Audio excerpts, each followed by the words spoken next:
Hello and welcome to Patient World. Today we're blessed to have a special guest, Ms. TJ Hills. Well, welcome to the show. Thank you, Anne, so much for having me. I'm honored to be here. Oh, thank you for coming. Can we get started by having you tell the audience about yourself? Sure. My name is TJ Hills, and I am the author of the best-selling book, Sex, Drugs, Babies, and Breast Cancer: The Health Benefits of Estrogen Metabolism Gene Testing, which is quite a mouthful. And so what I do is I run a non-for-profit called the Better Estrogen Foundation, which talks about the health benefits of estrogen metabolism gene testing. Awesome. And breast cancer is such a huge issue. It claims so many lives. I'll never forget, even in medical school, I had a patient who came to see me in the clinic. And I was a third-year medical student, and I felt the area, and I was like, this is breast cancer. And it was huge, and it was not curable. And that stuck with me all these years. And I've had many, many, many breast cancer patients over the past few decades. So all the information we can get out there to help save lives is so vital. So can you tell us more about this? Sure. So I've been in remission for 13 years. And I'm not one of those patients who, swam through treatment and everything's fine, and forgot all about it. So I have made it my mission since I recovered basically from treatment to get as much information as I possibly could get out there about estrogen metabolism, because for me, I consider it an adjunct treatment to everything else that I've done and that I continue to do, because I've been on medication since then and probably will be for the rest of my life. And I think it's not enough. I think that, how I improve my estrogen metabolism is contributing to my longevity. And while I consider myself to be a worst case scenario, I think that estrogen metabolism applies to women from basically birth on for the rest of our lives. And not a whole lot of people are talking about it. No. So I'm out there talking about it to whomever will listen. Well, great. Well, we are listening. So what are the key things that people need to know about? Well, estrogen metabolism is based, so we're exposed from our own bodies, from our environment, and from common drugs we take, like birth control pills, fertility treatments, and mostly hormone replacement, whether it's natural hormone replacement to prescription hormone replacement. But girls and women are exposed to estrogen our entire lives. And in our modern societies, we're getting normally a lot more than, before modern times, whenever that was. And so I think that in order for us to protect ourselves and make really good decisions, we need to know how well our own particular bodies metabolize estrogen. And by that, I mean, get rid of anything extra in our urine and our sweat. And the easiest way to get real information about that is through genetic testing. And fortunately, since I first started doing this more than 10 years ago, this information is easily available to anyone who's got a 23andMe profile or an Ancestry DNA profile. You can upload that data into free services, and you can basically get a baseline of how well you do this right away for free. Well, apart from the cost of that test. Mm-hmm. Wow, that's amazing. That's not something that people are talking about. This is new to me as well. And so undoubtedly to most women, this is a new concept. Well, I think we have to make choices all the time as women. I'm delighted that, especially young girls are moving away from birth control, for example. Like far fewer women are, like in the old days, like pre-1990, pre-1985, actually, like something like 30% of fertile women were taking birth control pills at any point in time. And now it's closer to 15%. That's still a lot of women. That's literally millions of women between the ages of like 14 and 40 taking hormones every single day. Mm-hmm. But the real clincher is when, you're perimenopausal or menopausal or even postmenopausal taking hormone replacement, that's like up to 50% of all women past the age of 45 are taking some form of hormone replacement, whether it's something you get in the grocery store or something that, you know, your doctor prescribes you. That's a lot of women taking a lot of drugs. And that's not to mention all the stuff in our environment. So I think it's really important that you know how well that you can cope with all of this. Can you tell us a little bit more about environmental exposures?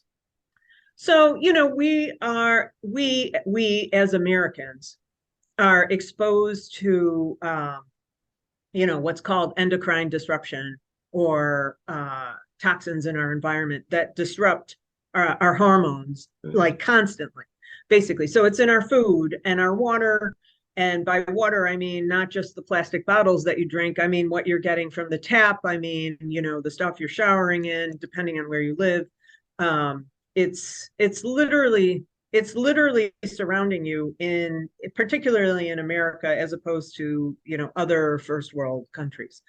And so I think and this is particularly true, like, so after I was diagnosed with breast cancer, I would see women, you know, I was in support groups and chemo rooms and, you know, just constantly surrounded by women who had or have breast cancer. And everyone was really worried about their chemical exposures because for the first time in their lives, they're like, oh my God. And, you know, people are scared of their own shampoos and their cosmetics and their laundry detergents.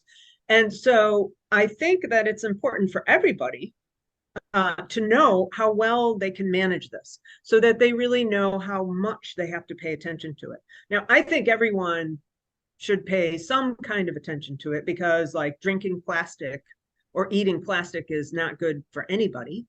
But so, you know, how afraid you are of everything in your environment can be informed by how well your actual body can get rid of this. Because some people are going to get rid of it well, and some people aren't. Wow, that's very intriguing. Speaking as someone who has had multiple patients and a lot of bad outcomes, of course, with breast cancer, there are just so many things that we just don't know, and we're not taught everything in medical school. And even what we learn in medical school, there's still this ongoing information, and people have got to be open-minded. And that's not to say that everything that you hear is going to be accurate, but it's also important for people to know that a lot of information that may not be mainstream today may explode tomorrow. And so they should do their research. They should understand what's going on. They should read and research and so forth. Just be open-minded to realize that we don't know everything. The environmental toxins, exposures, and so forth, that over the past 10, 15 years or so, I really started getting into that, learning more about that. I read one article from this PhD, I believe, from the FDA, who noted that even the steam in our showers can increase our risk of breast cancer. There's a lot of information out there because how the chlorine is changed when it goes from the water to the steam. And there was data suggesting that that could increase one's risk of breast cancer. So certainly it's a major burden, emotional burden, physical burden. It can be devastating, absolutely devastating. It can be devastating. And so I am firmly in the camp that I don't really talk about anything that we can't do anything about. Mm-hmm. So if you have, for example, find out that you have mutations on your estrogen metabolism genes, you can easily correct how they're working. So, you know, when I'm talking about genetic testing, I'm not talking about the kinds of genes that are going to indicate a disease risk. I'm talking about a panel which altogether is talking about your metabolism, because these genes are not just metabolizing this, they're metabolizing all kinds of other substances. And the way that they work can be improved, easily improved. So, for example, one of the things that can help how these genes improve is a substance called DimPro, or indole 3-carbinol, which is a nutritional supplement, which is basically concentrated broccoli, cauliflower, dandelions. That's what it is. It's just concentrated. And there's tons of studies showing how taking that will improve that particular pathway. That's probably the most important one. And then the other things that you can do to improve how these genes are working is just take fish oils, and my personal favorite, which is like vitamin C. So, a lot of people are already taking fish oils and vitamin C. I think the one that people aren't talking about is the DIM, which is really, broccoli. But you can't eat like a room full of broccoli every day, because that's, the equivalent of a dose that you would need to move this stuff along. So I think what's important is that people do have hope, that if you know what your body's capabilities are, then you can take steps to improve them, particularly with the environmental stuff, because, within a few months or even several weeks, you can improve your own profile. Like they know this, like if you take certain steps, easy things like don't microwave in plastic, and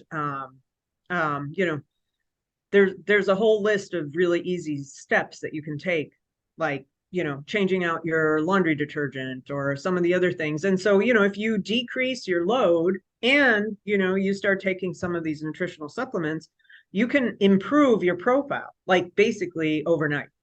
So what about laundry detergents? You're saying change them out.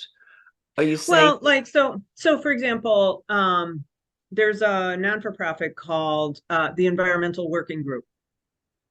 And what they do is they rate all of the things that we use. So cosmetics and soaps, mostly it's cosmetics and soap. So by cosmetics, I mean everything, like all your creams and your shampoos and your makeup and your sunscreen, as well as like cleaning products, including laundry detergent, right? Or dishwasher stuff, right? Because like, for example, dishwashing liquid, that stays on your plates, which you're putting your food on, right? So then you're literally eating it. And so, as well as like, for example, creams, right? Like you're literally putting it on your skin and it's literally going inside you. So for example, with the Environmental Working Group, what they do is they rate the common products in America, not everything, but thousands, for their toxicity level. So you can, like, for example, look at your laundry detergent. I take that because it's an easy one. They've got like all the common ones in there, and they rate them for their toxicity. And so, if you have breast cancer, or if you're, really, or if it runs in your family, or if you've got, endometriosis or polycystic ovarian syndrome or fibroid tumors, other things that indicate some malfunctioning estrogen metabolism, you can go and start trying to improve this. And changing out your products, adding some DimPro are easy ways to improve how your body's functioning. That's incredible. As far as detergents and lotions and so forth, I read another article when I started getting into this environmental toxin issue and our health, an article that showed that women who stay at home were more likely to die of various causes than women who actually left the home to go to work. And they postulated it was because of all of the chemicals in the home. And so it's great to see that there is a website that I can go to. I'm sure a lot of other people would love to go to learn more. Can you tell us that website again? The Environmental Working Group? It's called the Environmental Working Group, right? Okay. It's a huge. So just Google that. You might have heard, they're the ones who have, they label the food like the Dirty Dozen and the Clean 15. Have you ever heard of that? Yes. That's them. That's them. The Dirty Dozen and the Clean 15. That's them. So, for example, let's say you were really, you have every single mutation out there and you've got breast cancer and you're really worried, you might want to skin your apple. That's it, right? Literally just take the skin off, eat peeled fruit. It's pretty simple. You don't have to, You don't have to change your entire life. It might seem overwhelming when you start out because you're like, oh my God, and people get really worried about it. But once you start digging into it, it's like, okay, here I am at Target. Here's my little app. I'm going to buy this one instead of this one. Then once you make that decision, it's kind of done. You can just do that. I mean, I recently did it because the one that I've been using for several years, they stopped making it. Like it was a Costco thing and Costco's not making it. And I don't know why. So I recently had to do it and it was really annoying, but now it's done. So that's the group who's responsible for my change in my dietary habits. So I don't like to eat apple peels anymore. I didn't realize where that was coming So there from. you go. That's the group. I stopped that already. And actually I started doing organic gardening, because I even have apple trees. And, I eat those peels, or I eat organic apple peels, but I stopped eating the peels a while back because I read something about that as well. So I know exactly where I'm going when we finish this interview. I want to learn more about, all of this information because there are so many toxins in the environment, so many things that we don't need in our bodies. And when my kids try to put something in the microwave with plastic, they hear a loud screech from me. I'm very much into that as well. So I can't wait to learn more. Is there anything else that you want to share with our audience today? Well, let me just talk for one moment about how you do this. So, for example, I'm thinking about putting up some videos to like show it. But like, for example, if you have 23andMe data, I mean, you can like on my website, there's a list of testing companies. All of them, except for the top two, require your doctor to order the test, right? There's another testing company in there that will actually provide a doctor. Those are expensive. So, doing all of that is great if you have sufficient money to like spend on out-of-network doctors and spend on the testing and really delve into this. If you have breast cancer, you may want to make that investment. But for the rest of us, if you already have 23andMe or Ancestry DNA, like for example, my 23andMe testing is really old. So at Christmas, I ordered a new Ancestry DNA test. It was on sale. I think it was like $49. I'm waiting for the results to come back in. When they give that to you, they have what's called raw data. So on either of their sites, you can go and, somewhere in there, they'll show you, or you can, do the search button. You can download the raw data and you upload that raw data into a service called Genetic Life Hacks, which I think is also like $49. And it will profile that and millions of other, not millions, but like hundreds of other conditions. And you can just get your profile run right there. And so a lot of people already have the Ancestry stuff or the 23andMe stuff. So, you're talking about like spending $49, which if you're worried about this or it's running in your family or you're taking hormone replacement, do it, right? Spend the money and figure out what your predisposition is to not being able to get rid of this stuff well. And then go ahead and take steps to improve it. Like I'm not of the school of thought that you should just know your risks. You know your risks and you do X, Y, and Z to improve them. Because knowing your risks and not having clinically actionable steps, I don't think is helpful. This information is tremendous. Thank you so very much for sharing it. Can you tell us about the website, how people can reach you? Sure. So my book's available on Amazon, Sex, Drugs, Babies, and Breast Cancer. It's also in my website. And my website is www.betterestrogen.com or .org. Great. Perfect. So I'm going to have this information at the end of this video so people can see the website again. And we're going to have up a picture of your book because people need to know that as well. And also in the description to this interview, I'll have that information as well. And thank you again for coming. And you've given us some very important information. And I know I'm going to look into it after I hang up. You have a blessed day. Bye-bye.